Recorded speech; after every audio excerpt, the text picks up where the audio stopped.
ఇప్పుడు పరామర్శించి వాళ్ళ ఇల్లు కూడా కట్టుకునే పరిస్థితి లేదు, ఆ కుటుంబానికి ఇందిరమ్మ ఇల్లు ఒకటి మంజూరు చేయమని కూడా అధికారులకు అదేవిధంగా మంత్రి గారికి సూచన చేయడం జరిగింది.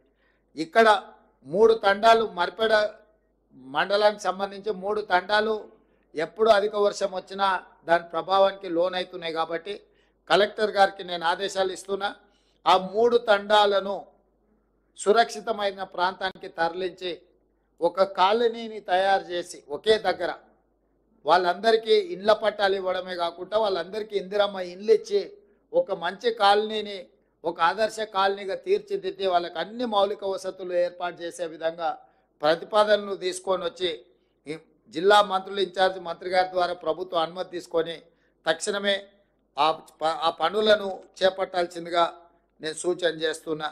దాని మీద కూడా నివేదికలు తయారు చేసుకోవాలి. అదేవిధంగా ఈ పశు సంపద ఏదైతే చనిపోయిందో పశువులకు 50,000 రూపాయలు మనం ఇస్తున్నాం.